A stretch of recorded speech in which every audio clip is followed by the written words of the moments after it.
तो वेलकम बेटे।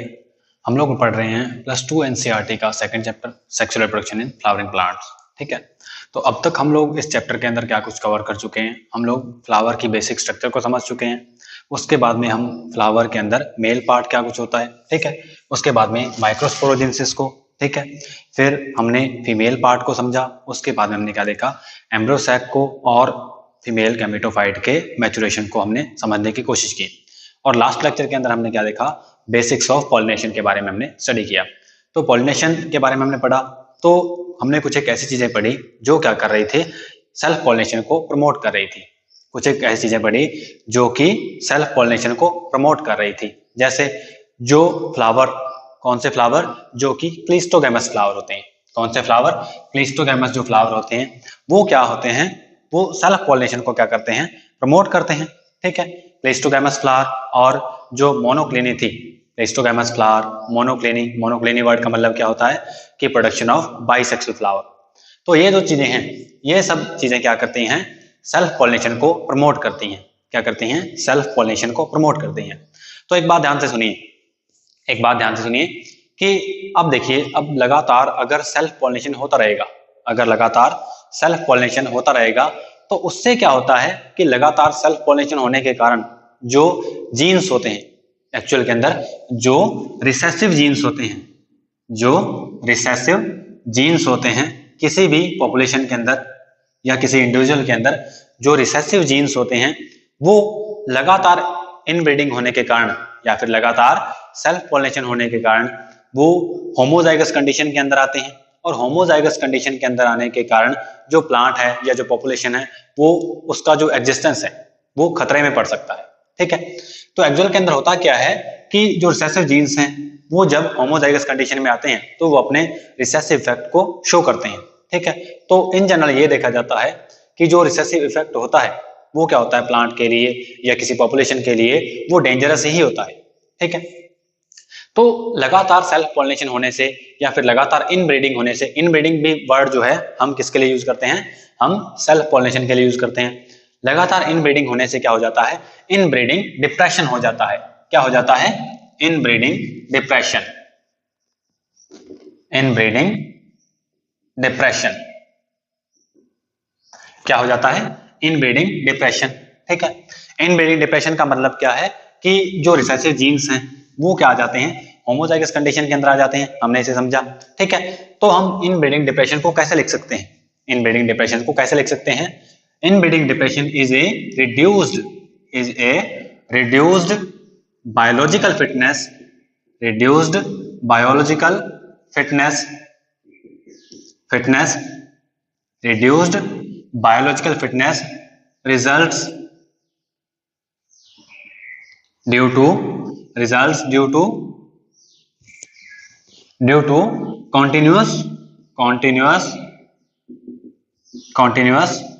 self pollination या फिर सेल्फ पॉलिनेशन की जगह हम क्या वर्ड यूज कर सकते हैं, कंटिन्यूअस इनब्रीडिंग।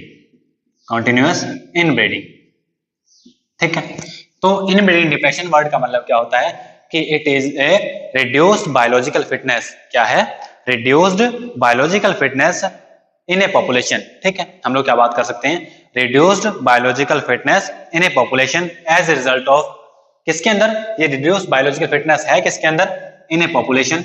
यहां पर हम लिख सकते हैं in a population, in a population, in a population, results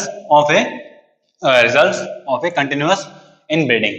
ठीक है, तो समझ आए बात कि इनब्रीडिंग डिप्रेशन क्या होता है, reduce biological fitness in a population results due to continuous inbreeding.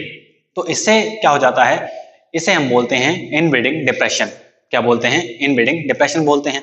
ठीक है, मतलब उनके जो बायोलॉजिकल फिटनेस है, बायोलॉजिकल फिटनेस वर्ड का मतलब क्या होता है, बायोलॉजिकल फिटनेस जो वर्ड है, इस वर्ड का मतलब होता है ability to reproduce, ability to reproduce, ability to reproduce. तो अब हमें समझ आया कि लगातार सेल्फ पॉलिनेशन होने से होता क्या है कि लगातार सेल्फ पॉलिनेशन होने से इनब्रीडिंग डिप्रेशन हो जाता है। ठीक है, लेकिन एक बात और है कि जो लगातार सेल्फ पॉलिनेशन होगा लगातार सेल्फ पॉलिनेशन होगा, उससे कुछ एक फायदे भी हैं, उसके कुछ एक फायदे भी हैं। फायदे क्या हैं कि जो प्लांट है उसके अंदर क्या होगा, मान लीजिए एंजियोस्पर्मिक प्लांट है, ठीक है, तो उसके अंदर सेल्फ पॉलिनेशन, अगर मान लीजिए वहां पर सेल्फ पॉलिनेशन होता है, ठीक है, मान लीजिए कि वहां पर क्या है, ऐसे डिवाइसेस हैं, ऐसे डिवाइसेस मतलब क्या है, ऐसे अडेप्टेशंस हैं जो सेल्फ पॉलिनेशन को प्रमोट करते हैं, ठीक है, तो वहां पर क्या होने वाला है, ये बात श्योर हो जाती है कि पॉलिनेशन तो श्योर होगा, वहां पर क्या होगा, पॉलिनेशन जरूर होगा, फर्टिलाइजेशन जरूर होगा इनिशियल कंडीशंस के अंदर, ठीक है। तो वहां पर होता क्या एक्चुअल के अंदर, वहां पर ये बात श्योर हो जाती है कि पॉलिनेशन होगा, ठीक है। इसके अलावा जो सीड्स हैं उनका फॉर्मेशन भी क्या हो जाता है, श्योर हो जाता है, इनके अलावा सीड्स का फॉर्मेशन भी श्योर हो जाता है। लेकिन उस चीज का सबसे बड़ा जो नुकसान है, उस चीज का सबसे बड़ा जो नुकसान है वो क्या है, इनब्रीडिंग डिप्रेशन है। वो क्या है, इनब्रीडिंग डिप्रेशन है। इनब्रीडिंग डिप्रेशन क्या होता है, रिड्यूस बायोलॉजिकल फिटनेस होता है, ठीक है, in a population results due to continuous inbreeding या फिर कंटिन्यूअस सेल्फ पॉलिनेशन। और यहाँ पर जो बायोलॉजिकल फिटनेस है, इस वर्ड का मतलब क्या है, एबिलिटी टू रिप्रोड्यूस, मतलब जो पॉपुलेशन है या जो इंडिविजुअल है या जो प्लांट है वो क्या करेगा, अपनी एबिलिटी टू रिप्रोड्यूस जो है उसे लूज कर देगा, एबिलिटी टू रिप्रोड्यूस को क्या कर देगा, वो लूज कर देगा, ठीक है, और इससे क्या है, उसका एग्जिस्टेंस खतरे में आ जाएगा। ऐसी स्टडीज हुई हैं जिसके अंदर क्या बताया गया है कि लगातार 7 जनरेशन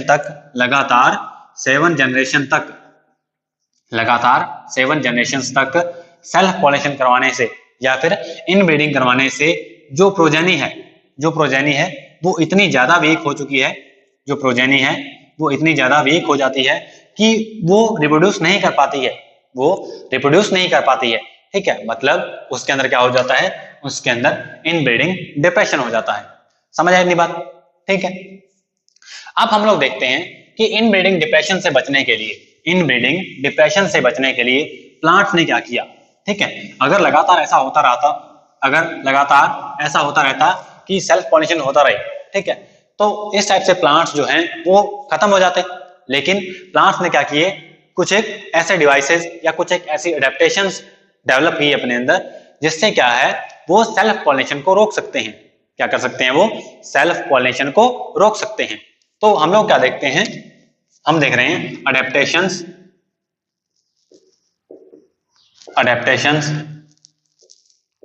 कौन सी अडेप्टेशंस जो क्या करती हैं, क्रॉस पॉलिनेशन को प्रमोट करती हैं। कौन सी अडेप्टेशंस जो क्या करती हैं, प्रमोट्स क्रॉस पॉलिनेशन, क्या करती हैं, क्रॉस पॉलिनेशन को प्रमोट करती हैं, ठीक है। अब क्रॉस पॉलिनेशन होगा तो उसके अंदर इनब्रीडिंग डिप्रेशन की प्रॉब्लम जो है उससे छुटकारा मिल सकता है हमें, ठीक है। अब देखिए अडेप्टेशंस के अंदर, इनके अंदर जो है वो कौन कौन सी चीजें आ जाती हैं। एक बात और कि ये जो अडेप्टेशंस हैं कौन सी, जो क्या करते हैं, क्रॉस पॉलिनेशन को प्रमोट करती हैं, ठीक है।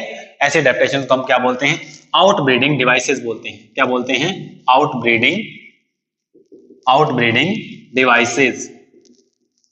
क्या बोलते हैं, आउटब्रीडिंग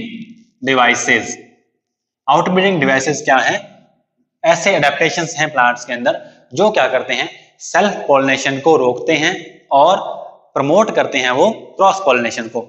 समझ आई ये बात। अब देखिए आउटब्रीडिंग डिवाइसेस काफी सारे होते हैं। आउटब्रीडिंग डिवाइसेस जो हैं वो काफी सारे होते हैं, जैसे डाइक्लिनी। जो फर्स्ट आउटब्रीडिंग डिवाइस है वो क्या है, डाइक्लिनी है।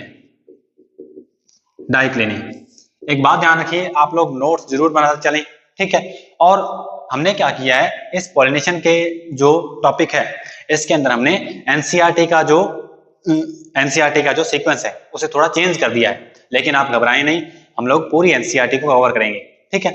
तो हम लोग वापस लौटते हैं, जो डाइक्लिनी है, डाइक्लिनी किसको बोलते हैं, प्रोडक्शन ऑफ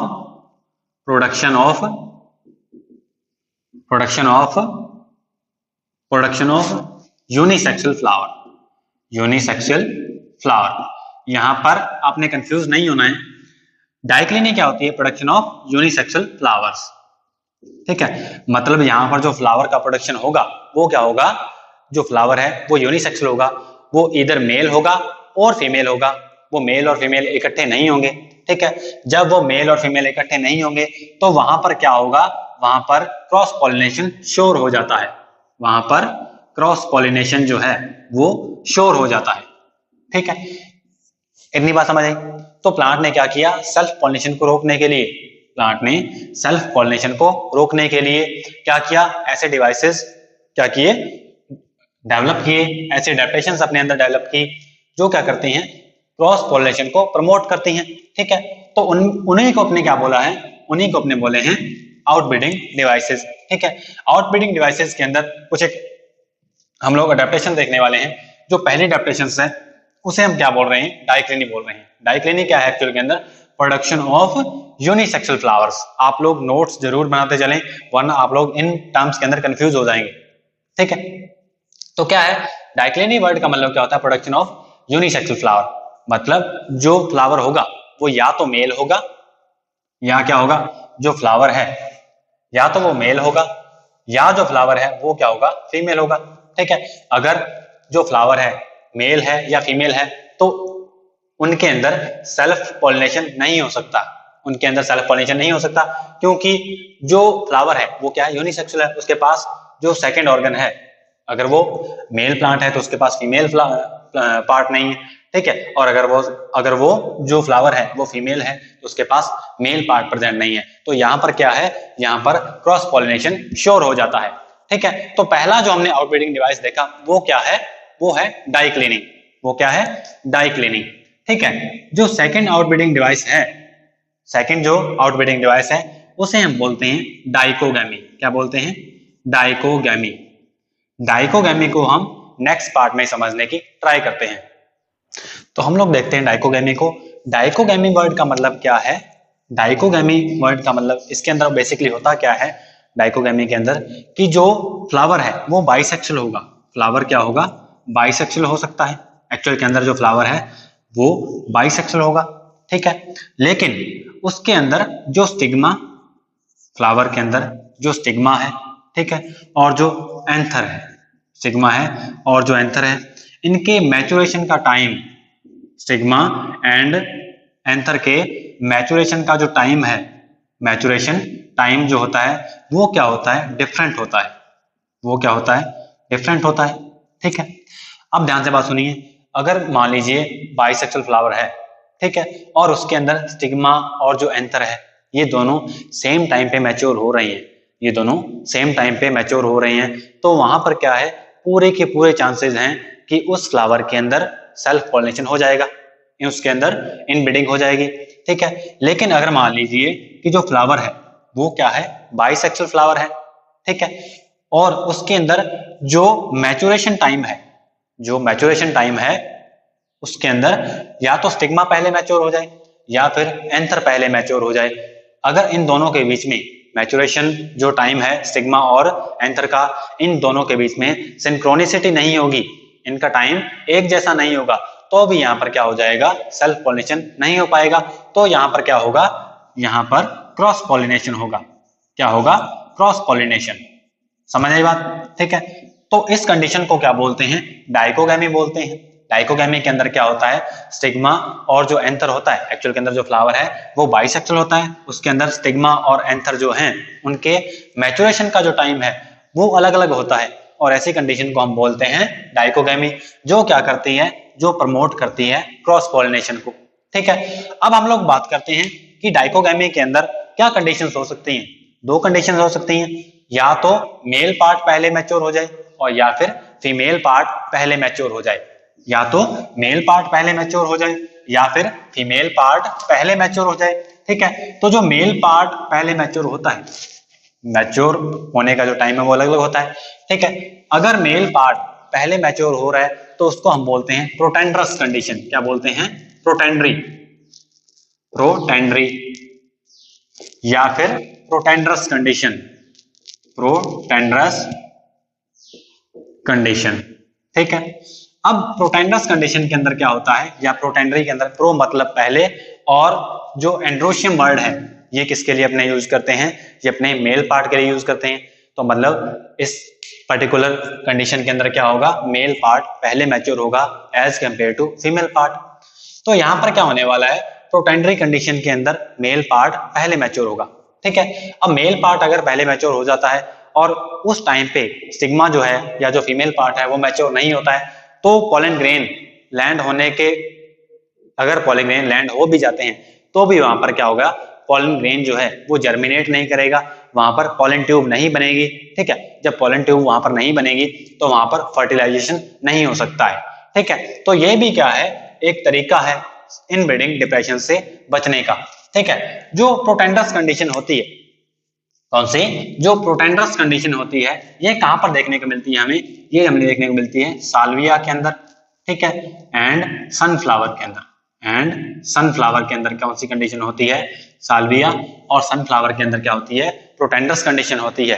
कौन सी कंडीशन होती है, प्रोटेंडर्स कंडीशन होती है। ठीक है, अब नेक्स्ट हम लोग बात करते हैं प्रोटोगाइनस कंडीशन की। किसकी, प्रोटोगाइनस कंडीशन की। प्रोटोगाइनस कंडीशन के अंदर क्या होता है, उसे हम बोलते हैं प्रोटोगाइनी। क्या बोलते हैं हम उसे, प्रोटोगाइनी, प्रोटोगाइनी। ठीक है, अब प्रोटोगाइनी के अंदर बेसिकली क्या होता है कि यहाँ पर जो फीमेल पार्ट है वो पहले मैच्योर होगा as compared to male part. ठीक है, इसलिए यहाँ पर क्या है, जब तक फीमेल पार्ट मैच्योर हो चुका होगा तब तक मेल पार्ट मैच्योर ही नहीं होगा। जब मेल पार्ट एंथर मैच्योर ही नहीं होगा तो उसका डेसेंस नहीं होगा, डेसेंस नहीं होगा तो पॉलन ग्रेन रिलीज नहीं होंगे। जब पॉलन ग्रेन रिलीज नहीं होंगे तब क्या होगा, यहाँ पर क्रॉस पॉलिनेशन हो सकता है। ठीक है, तो मतलब ये भी क्या है, एक तरीका है ये भी क्या एक तरीका है इनब्रीडिंग डिप्रेशन से बचने का।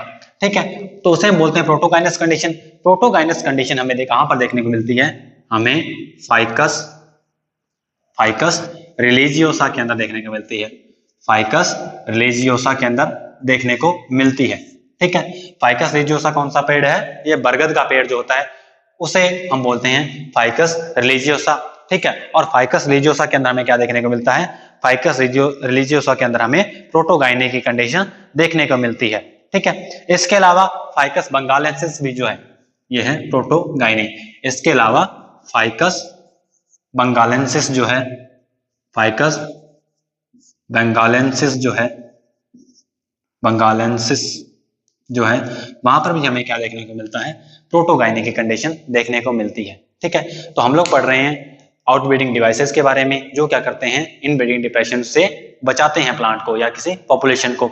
उसके अंदर हमने क्या पढ़ा कि सबसे पहले हमने पढ़ा डाइकोगैमी। ठीक है, उससे पहले भी हमने क्या पढ़ा, चलो डाइकोगैमी के अंदर हमने क्या पढ़ा कि डाइकोगैमी के अंदर क्या था, जो मैचुरेशन टाइम है किसका, मेल पार्ट और फीमेल पार्ट का, वो क्या हो जाएगा, अलग अलग हो जाएगा। अलग अलग हो जाएगा तो वहां पर क्या होगा, सेल्फ पॉलिनेशन हो नहीं सकता, और सेल्फ पॉलिनेशन जब नहीं होगा वहां पर क्या हो जाएगा, क्रॉस पॉलिनेशन हो जाएगा। इसके अलावा हमने क्या पढ़ा, हमने पढ़ा डाइक्लिनी। डाइक्लिनी वर्ड का मतलब क्या होता है, प्रोडक्शन ऑफ मोनोसेक्सुअल फ्लावर्स। ठीक है, तो वहां पर भी क्या है, सेल्फ पॉलिनेशन नहीं हो सकता। अब नेक्स्ट हम लोग बात करते हैं चैस्मोगैमी की। नेक्स्ट हम लोग बात करते हैं चैस्मोगैमी की। चैस्मोगैमी की, चैस्मोगैमी वर्ड का मतलब क्या होता है कि जो प्लांट है वो चैस्मोगैमस फ्लावर को प्रोड्यूस करे। क्या करे, वो चैस्मोगैमस फ्लावर को प्रोड्यूस करे। चैस्मोगैमस फ्लावर कौन से होते हैं, खिले हुए फ्लावर। कौन से फ्लावर होते हैं, जो खिले हुए फ्लावर होते हैं उन्हें हम बोलते हैं चैस्मोगैमस फ्लावर। चैस्मोगैमस फ्लावर के अंदर जो एंथर है और जो स्टिग्मा होता है, जहां पर एंथर और स्टिग्मा होते हैं, ये दोनों क्या होते हैं, एक्सपोज होते हैं। ये क्या होते हैं, एक्सपोज होते हैं। ठीक है, लेकिन एज कंपेयर टू बात करें हम क्लिस्टोगैमस फ्लावर की, क्लिस्टोगैमस फ्लावर कौन से होते हैं, जो कि क्लोज्ड फ्लावर्स होते हैं, तो वहां पर क्या हो सकता है, वहां पर चांसेस बढ़ जाते हैं सेल्फ पॉलिनेशन के, इनब्रीडिंग डिप्रेशन के। लेकिन अगर फ्लावर खिला हुआ है तो वो भी एक कंडीशन है जो क्या कर सकती है, क्रॉस पॉलिनेशन को बढ़ावा देती है। ये बात समझ आई।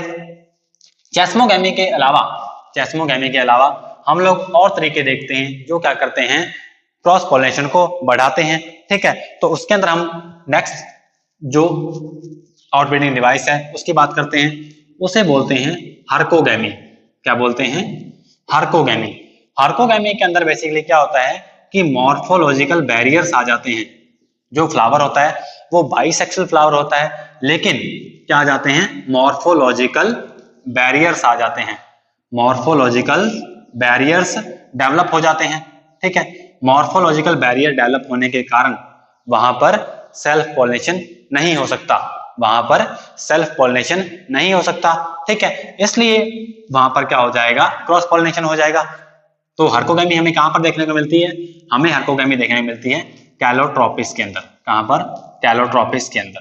कैलोट्रोपिस के अंदर क्या होता है कि जो मेल पार्ट और फीमेल पार्ट जो है इनके बीच में ऐसी मॉर्फोलॉजिकल बैरियर डेवलप हो जाती हैं जो कि सेल्फ पॉलिनेशन को रोक देती है, ठीक है। तो ये क्या था, ये था हर्कोगेमी के बारे में। अब हम लोग नेक्स्ट बात करते हैं, जो नेक्स्ट आउटब्रीडिंग डिवाइस है उसका नाम है हेटेरोस्टाइली। क्या है, हेटेरोस्टाइली। क्या है, हेटेरोस्टाइली। हेटेरोस्टाइली वर्ड का मतलब क्या है कि इसके अंदर जो फ्लावर होगा उसके अंदर जो मेल पार्ट और फीमेल पार्ट, बेसिकली इसके अंदर क्या होगा, जो फ्लावर होगा वो क्या होगा, बाइसेक्सुअल फ्लावर होगा, बाइसेक्सुअल फ्लावर होगा। लेकिन वहां पर मेल पार्ट और जो फीमेल पार्ट हैं उनके बीच का जो लेंथ है वो काफी ज्यादा मिसमैच करेगी। जैसे मान लीजिए ये कोई फ्लावर है, ठीक है, यहां पर क्या है कि ये क्या है, ये हम बात करें स्टिग्मा की, ये क्या है, स्टिग्मा है, ठीक है। लेकिन जो एंथर है वो यहीं पर रह गए हैं, ठीक है, एंथर की लेंथ नहीं बढ़ी है, ठीक है। तो इस कंडीशन को बोलते हैं हम लोग हेटेरोस्टाइली। इसका उल्टा भी हो सकता है कि जो एंथर है वो काफी ज्यादा ऊपर की तरफ ग्रो कर जाए और जो स्टिग्मा है वो बहुत ही नीचे रह जाए। तो ये कंडीशन भी किसको प्रमोट करती है, ये कंडीशन क्रॉस पॉलिनेशन को प्रमोट करती है, ठीक है। इसे हम बोलते हैं हेटेरोस्टाइली। इसे हम क्या बोलते हैं, हेटेरोस्टाइली। ये कहां पर देखने को मिलती है, ये हमें प्रिमरोज और लिनम के अंदर देखने को मिलती है। कहां पर,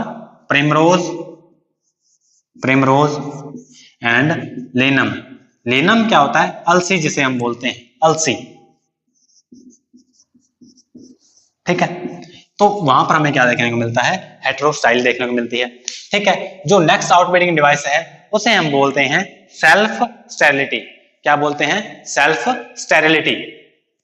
सेल्फ स्टेरिलिटी, सेल्फ स्टेरिलिटी या फिर self incompatibility, self incompatibility, incompatibility. इसके अंदर क्या होता है कि जो फ्लावर होता है उसके अंदर जो फीमेल पार्ट होता है, फ्लावर के अंदर जो फीमेल पार्ट होता है वो उस प्लांट के या फिर उस फ्लावर के पोलन ग्रेन को जर्मिनेट नहीं होने देता है, ठीक है। जैसे हम लोग मानते हैं कि ये क्या है, ये स्टिग्मा है एक, ठीक है।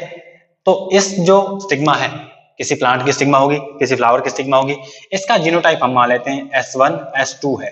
क्या है, S1 S2 है।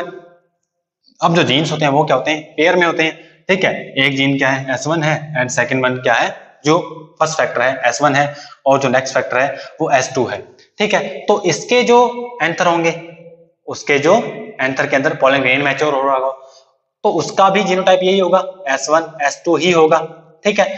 तो अगर मान लीजिए यहां पर पोलन ग्रेन आता है S1 टाइप का, यहां पर पोलन ग्रेन आता है S1 टाइप का या फिर आता है S2 टाइप का। यहां पर अलग अलग क्यों लिए, क्योंकि मियोसिस हो चुका है, मियोसिस हो चुका है तो दोनों जीन सेपरेट हो चुके हैं, ठीक है। अगर मान लीजिए S1 या फिर S2 दोनों में से कोई भी आता है वो यहां पर जर्मिनेट नहीं करेगा, वो यहां पर जर्मिनेट नहीं करेगा। मतलब ये जो स्टिग्मा है अपने फ्लावर जो है या फिर अपने प्लांट के पोलन ग्रेन को न्यूट्रिशन प्रोवाइड नहीं करेगी, उसे जर्मिनेट नहीं होने देगी। और अगर नेक्स्ट कंडीशन के अंदर क्या होता है कि मान लीजिए ये स्टिग्मा है, यहां पर इसका जीनोटाइप क्या है, S1 S2 है और यहां पर जो पोलन ग्रेन है उसका जीनोटाइप क्या है, S3 है या फिर S4 है। तो ये दोनों के दोनों क्या हो जाएंगे, पोलन ग्रेन जर्मिनेट कर जाएंगे। क्या कर जाएंगे, जर्मिनेट कर जाएंगे। मतलब यहां पर क्या बन जाएगी, यहां पर पोलन ट्यूब का फॉर्मेशन हो जाएगा, ठीक है। और अगर मान लीजिए यहां पर एक S3 है तो भी क्या हो जाएगा, उसके बीच में जो पोलन ट्यूब है वो उसका फॉर्मेशन हो जाएगा। तो इस कंडीशन को बोलते हैं सेल्फ स्टेरिलिटी। सेल्फ स्टेरिलिटी के अंदर क्या होता है कि जो स्टिग्मा होती है वो अपने प्लांट के पोलन ग्रेन को जर्मिनेट नहीं होने देती है, ठीक है। तो मतलब नेक्स्ट प्लांट का जो पोलन ग्रेन होगा वही जर्मिनेट करेगा। अगर वो जर्मिनेट करेगा तो उसे हम क्या बोलते हैं, सेल्फ स्टेरिलिटी। समझ आई बात। तो ये था आज के लिए, आप नोट्स जरूर बनाएं और पढ़ते रहें। Thank you.